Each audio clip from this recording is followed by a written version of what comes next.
Hello student, आज की इस वीडियो में हम मेल रिप्रोडक्टिव ऑर्गन के बारे में पढ़ेंगे।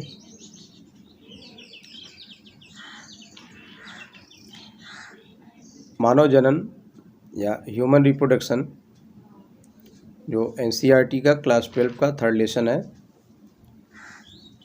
इसमें मानव जनन के संदर्भ में आपको जानना है कि मानव जनन से संबंधित कौन कौन से ऑर्गन्स होते हैं और उसके क्या क्या महत्व हैं, कौन कौन से काम हैं। बच्चे, सबसे पहले हम मानव जनन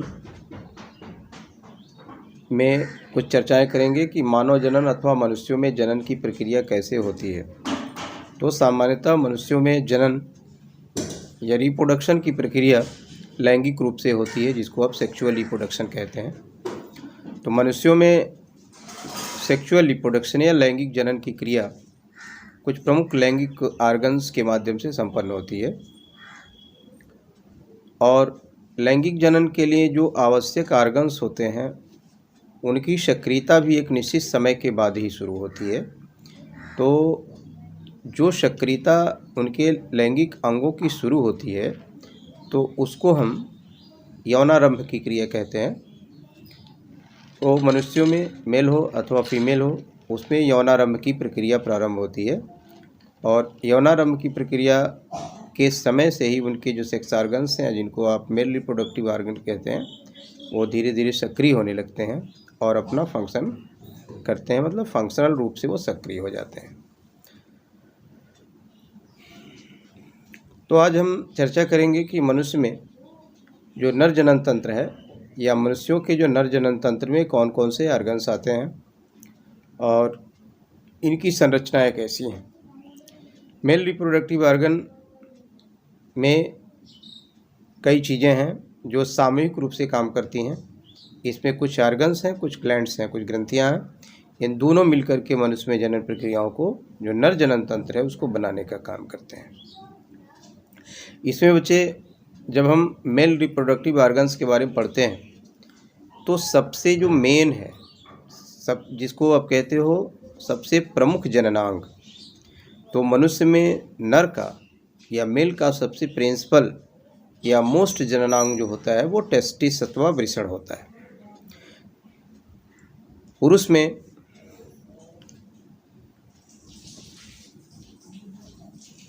एक जोड़ी वृषण, ये वृषण है, एक जोड़ी वृषण होते हैं मनुष्यों में, टेस्टिस जिसको कहते हैं। ये प्रमुख जनन अंग हैं जो मनुष्यों में फर्टिलाइजेशन के लिए आवश्यक सारी शर्तों को पूरा करने के लिए होते हैं। तो मनुष्यों में टेस्टिस, एक जोड़ी, वन पेयर ऑफ टेस्टिस पाई जाती है, जो मनुष्य का प्रमुख, पुरुष का प्रमुख जनन अंग है। टेस्टिस के बारे में, इसके अलावा बच्चे टेस्टिस और टेस्टिस से ही सटे, जिसको आप अधिवृषण कहते हो या जिसको इपिडिडाइमिस कहते हैं, वो होता है।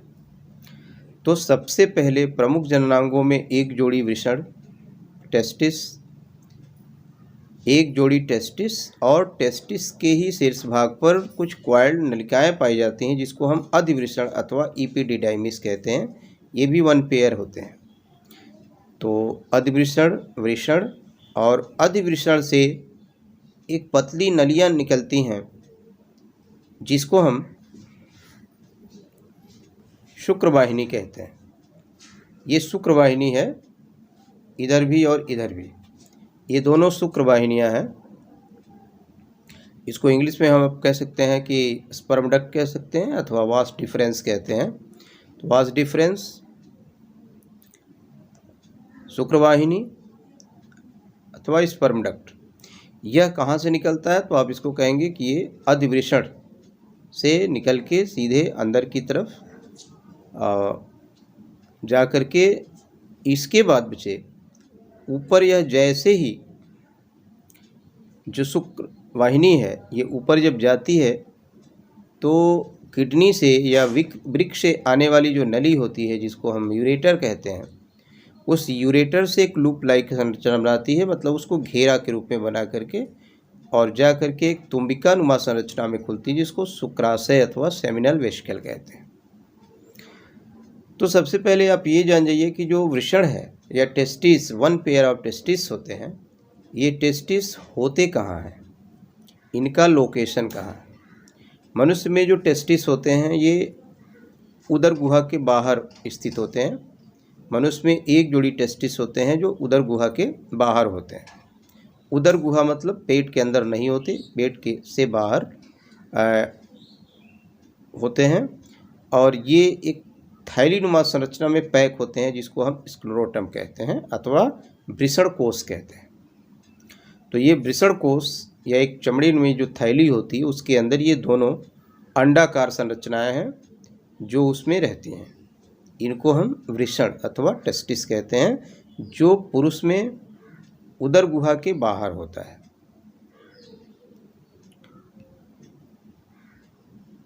उसके बाद अधिवृषण टेस्टिस के ऊपर लगा होता है और अधिवृषण से जो शुक्रवाहिनी निकलती है अथवा जिसको वास डिफरेंस कहते हैं, यह वास डिफरेंस या शुक्रवाहिनी सीधे अंदर की तरफ जा कर के यूरेटर अथवा मूत्रवाहिनी जो होती है उससे लूप लाइक स्ट्रक्चर बना करके और जाके शुक्राशय या सेमिनल वेसिकल में खुल जाता है। ये देखो बच्चे सेमिनल वेसिकल फिगर में, यहाँ पे ये सेमिनल वेसिकल हैं, दो सेमिनल वेसिकल हैं यहाँ और यहाँ। तो ये सेमिनल वेसिकल में आकर के खुल जाता है।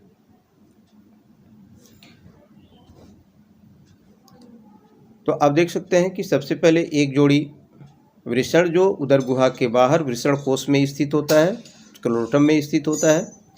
एक जोड़ी एपिडिडाइमिस या जिसको अधवृषण कहते हैं जो उसके टेस्टिस के ऊपर लगा होता है नली के रूप में, और अधिवृषण से एक एक नलियाँ निकलती हैं जो सीधे उदर भाग में जाती हैं जिनको शुक्रवाहिनी कहते हैं। शुक्रवाहिनी जाकर के कहाँ खुलती है तो आप कहोगे सेमिनल वेसिकल अथवा शुक्राशय में खुलती है। शुक्राशय के बाद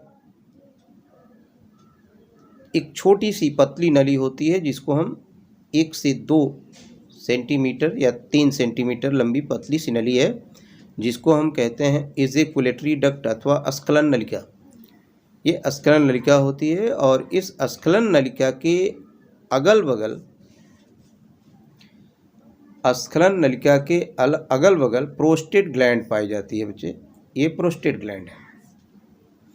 प्रोस्टेट ग्लैंड पुरुषों में स्खलन नलिका के दोनों तरफ स्थित होती है और प्रोस्टेट ग्लैंड से तमाम तरह के स्रावी पदार्थों का स्राव होता है जो जनन द्रव्यों में मिलकर के शुक्राणुओं का पोषण करते हैं। इसके बाद जब हम ठीक उसके नीचे आते हैं तो एक पतली सी लंबी नली मिलती है जिसमें इजेकुलेटरी डक्ट खुलता है जिसको यूरेथ्रा कहते हैं। यूरेथ्रा एक पतला सा छिद्र है नली के रूप में जो शिश्न के अंदर से होकर के शिश्न मुंड पर बाहर निकलता है और इस नली के रास्ते से ही पुरुष उत्सर्जन क्रिया जिसको आप यूरिन का डिस्चार्ज कहते हैं, यूरिन डिस्चार्ज उसके रास्ते से करता है, सीमेन डिस्चार्ज भी उसी के रास्ते से करता है।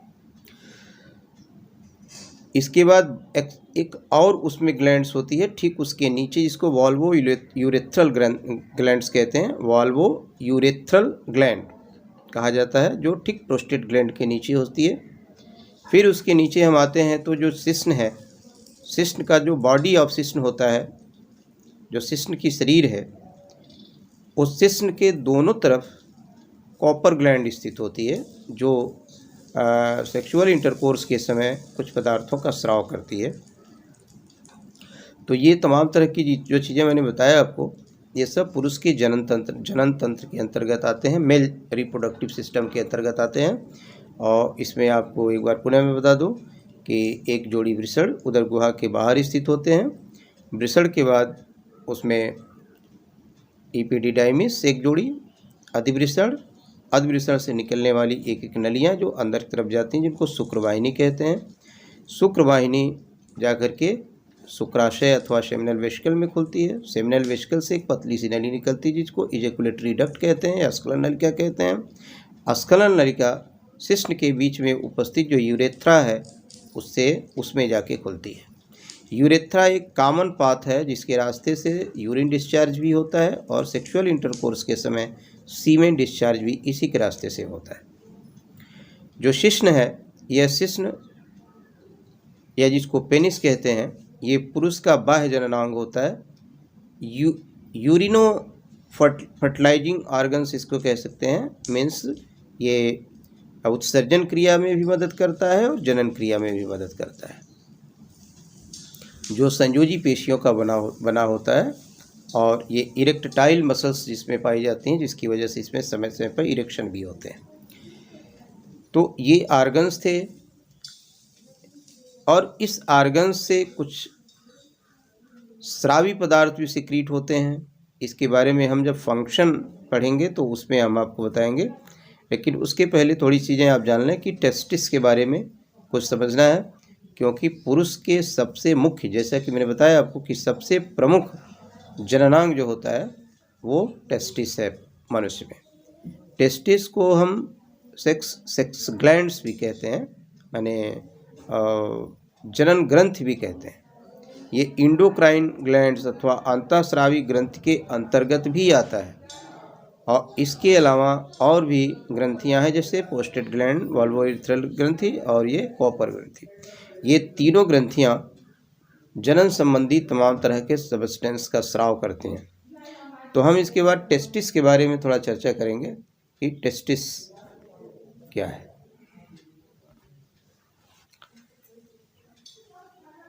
मनुष्य का में पुरुषों में सबसे प्रमुख जननांग टेस्टिस है। टेस्टिस के बारे में मैंने आपको बताया था कि जो टेस्टिस होता है वो एक चमड़े की थैली में पैक होता है, जिस थैली को हम स्क्लेरोटम कहते हैं अथवा वृषण कोष कहते हैं। और यह वृषण कोष पुरुष में उदर गुहा के बाहर होता है। इस वृषण कोष के अंदर एक अंडाकार गुलाबी रंग की एक वृषण उपस्थित होते हैं और इस वृषण के बाहर की तरफ की जो आवरण होता है, ये इसको कहते हैं ट्यूनिका वेजाइनलिस नामक एक कवर होता है। ट्यूनिका वेजाइनलिस नामक कवर होता है। ये देखिए यहाँ लिखा होगा ट्यूनिका वेजाइनलिस।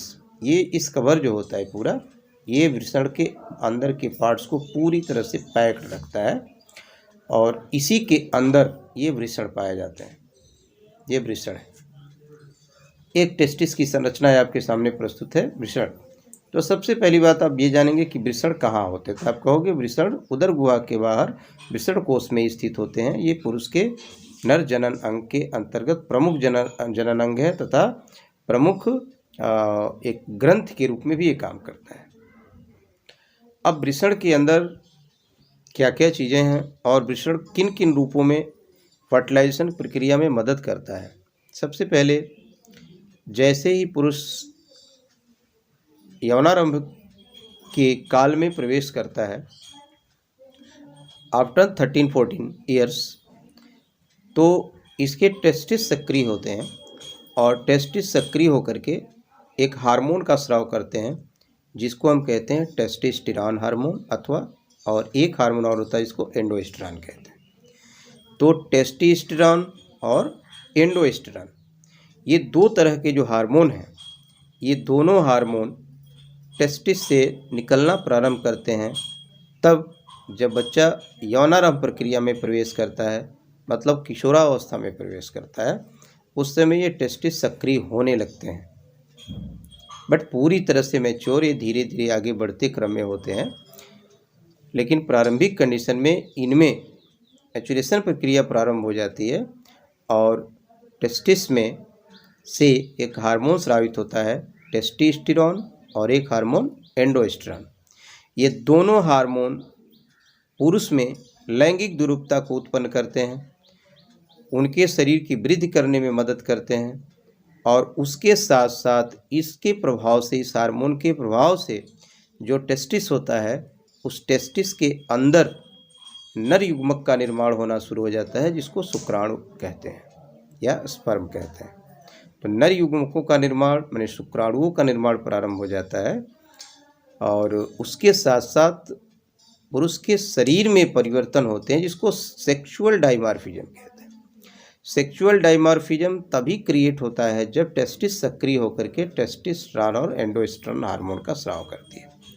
जैसे जैसे शरीर में यह स्राव बढ़ता जाता है, किशोरावस्था में बच्चों के शरीर में विकास होने लगते हैं, शारीरिक विकास होता है, मानसिक विकास होता है, और उसके साथ साथ तमाम तरह के भावनात्मक विकास भी शरीर में उत्पन्न होने लगते हैं टेस्टोस्टेरोन हार्मोन के स्राव से तथा एंडोस्टेरोन हार्मोन के स्राव से। इसके अलावा लैंगिक विरूपता उत्पन्न होती है और पुरुषों में जैसे कुछ लक्षण ऐसे उत्पन्न होने से आवाज़ का भारी होना, दाढ़ी और मूंछ का धीरे धीरे आना और तमाम तरह के शरीर में परिवर्तन होते हैं। तो ये ऐसे प्रभाव हैं जो ये शो करने लगते हैं कि दिस ऑर्गेनिज्म आर मेल, अर्थात ये पुरुषत्व का लक्षण इनके अंदर उत्पन्न होने लगता है।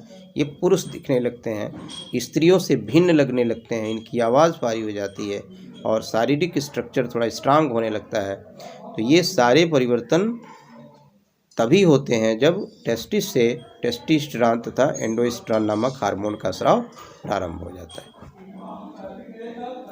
इसके साथ साथ जैसे ही टेस्टोस्टेरोन और एंडोस्टेरोन हार्मोन के स्राव प्रारंभ होते हैं, टेस्टिस के अंदर तमाम तरह की सूक्ष्म नलिकाएं होती हैं, जिनको हम कहते हैं सेमिनोफेरस ट्यूब्यूल, सेमिनोफेरस ट्यूब्यूल या शुक्र जनन नलिकाएं।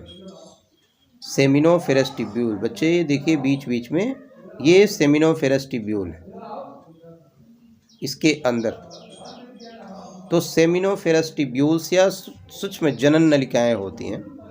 इन सूक्ष्म जनन नलिकाओं के अंदर शुक्रजन कोशिकाएं पाई जाती हैं, शुक्रजन कोशिकाएं होती हैं। और इन शुक्रजन कोशिकाओं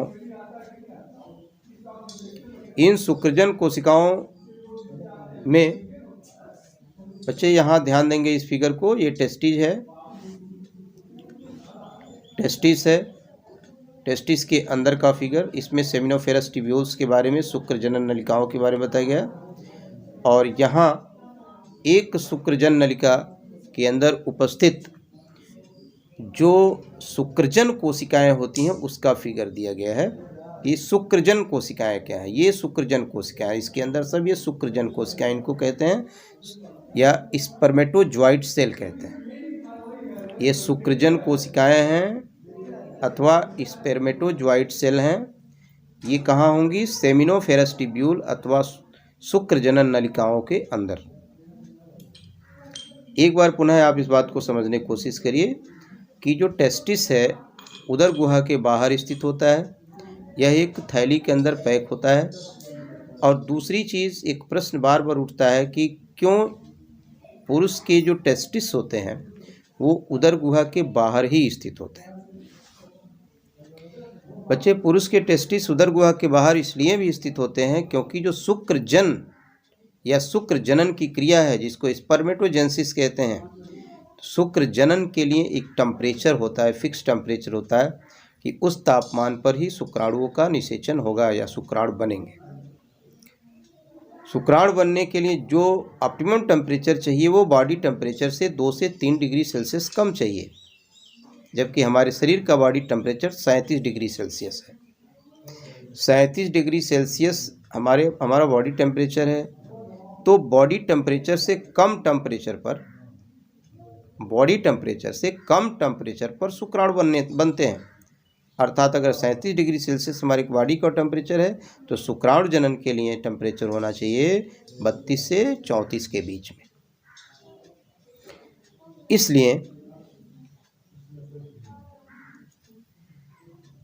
इसलिए ये आवश्यक है कि शुक्राणु निर्माण के लिए जो वृषण होता है ये उदर गुहा के बाहर स्थित होता है। बाहर का टेम्परेचर बॉडी के अंदर के टेम्परेचर से 2 से 3 डिग्री सेल्सियस कम होता है।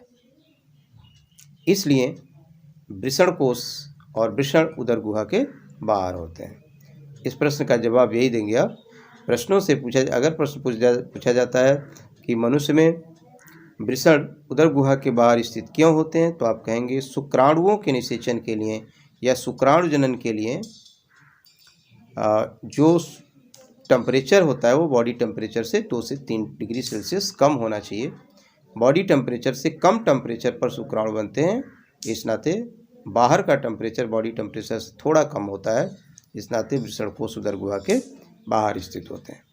फिर ये वृषण कोश के अंदर जो वृषण है इससे हार्मोन सिक्रीट होते हैं, जैसे कि अभी मैंने बताया कि टेस्टोस्टेरोन और एंडोस्टेरोन। ये हार्मोन जैसे ही सिक्रीट होने लगते हैं तो लड़कों में लैंगिक दुरूपता उत्पन्न होने लगती है, पुरुष में वो पुरुषत्व को प्राप्त होने लगता है, उसके शरीर में तमाम तरह के परिवर्तन होने लगते हैं। और उसके साथ साथ जो टेस्टिस के अंदर की संरचना है, उस संरचना में जो सबसे बाहरी लेयर होती है उसको ट्यूनिका वजाइनलिस कहते हैं। और ट्यूनिका वजाइनलिस के अंदर ये जो ऐसे घुमावदार नलिकाएं दिखाई दे रही हैं, इन्हीं नलिकाओं को हम जो है इन्हीं नलिकाओं को यहाँ देखेंगे, इन्हीं नलिकाओं को शुक्र जनन नलिकाएं कहते हैं या सेमिनोफेरस ट्यूब्यूल कहते हैं। अर्थात वृषण के अंदर की संरचना में शुक्र जनन नलिकाएं या सेमिनोफेरस ट्यूब्यूल पाए जाते हैं। दिमाग में इस बात को रखें, बच्चे भूल जाते हैं। सेमिनोफेरस ट्यूब्यूल के अंदर सेमिनोफेरस ट्यूब्यूल के अंदर बच्चे शुक्रजन कोशिकाएं पाई जाती हैं। शुक्रजन कोशिकाएं जिनको स्पर्मेटोजोइट सेल कहते हैं। और ये स्पर्मेटोजोइट सेल बार बार विखंडित होकर के due to the meiosis division अर्धसूत्री कोशिका विभाजन के द्वारा शुक्राणुओं का निर्माण करते हैं। इन शुक्राणुओं को पोषण देने के लिए शुक्रजन कोशिकाओं के बीच बीच में कुछ कोशिकाएं पाई जाती हैं जिनको सर्टोली कोशिकाएं कहते हैं। सर्टोली कोशिकाएं, यहाँ पर एक फिगर में सर्टोली कोशिका को शो किया गया है, इसको ध्यान से देखेंगे तो उसमें पता चलेगा सर्टोली कोशिकाएं होती हैं। ठीक है, तो जो सर्टोली कोशिकाएं होती हैं, ये सर्टोली कोशिकाएं नवजात शुक्राणुओं को पोषण देने का काम करती हैं। नवजात शुक्राणुओं को पोषण देने का काम करती हैं, मतलब उनको तब तक पोषण देती हैं तब तक वो मैच्योर होकर के एपिडिडाइमिस में ना आ जाए। तो इस तरह से यू कैन से अब ये कह सकते हैं कि वृषण के अंदर शुक्राणुओं का निर्माण होता है, शुक्र जनन की क्रिया होती है। शुक्र जनन के लिए क्या क्या सिस्टम इसमें दिए गए हैं, तो आप कह सकते हो कि शुक्र जनन के लिए वृषण के अंदर शुक्रजन कोशिका नलिकाएं पाई जाती हैं, सेमिनोफेरस ट्यूब्यूल होते हैं। यह सेमिनोफेरस ट्यूब्यूल्स के अंदर शुक्रजन कोशिकाएं अथवा स्पर्मेटोजोइट सेल्स होती हैं। ये जो सेल्स होती हैं ये अर्धसूत्री कोशिका विभाजन क्रिया के माध्यम से शुक्राणुओं का निर्माण करती हैं। इन शुक्राणुओं को सर्टोली कोशिकाएं पोषण देने का काम करती हैं और ये मैच्योर होने के बाद फिर एपिडिडाइमिस में जाते हैं। एपिडिडाइमिस में जा कर के माने अधवृषण में जाते हैं। अधवृषण में और ज़्यादा मैच्योर हो जाते हैं और फिर यहाँ से या शुक्रवाहिनी से होते हुए शुक्राशय में जाके कलेक्ट हो जाते हैं। शुक्राशय में जब जाके ये कलेक्ट होते हैं तो वहाँ पर शुक्राशय के अंदर का भी स्राव उसके साथ मिलता है, जिसमें फ्रक्टोज और ग्लूकोज की मात्रा होती है। तमाम तरह के पोषक तत्व होते हैं जो शुक्राशय से सिक्रीट होते हैं। इस नाते शुक्राशय को भी एक प्रकार की ग्रंथि माना गया है। तो शुक्राशय से निकलने वाला जो स्राव है वो शुक्राणुओं के साथ मिलकर के शुक्राणु का पोषण देता है और ये दोनों जो मिक्सअप मटेरियल्स होते हैं इसी को हम सीमेन, वीर्य अथवा जनन द्रव्य कहते हैं। ये एक सिस्टम है। इसके बाद शेष चीज़ें आपको अगले वीडियो में बताया जाएगा। थैंक्स।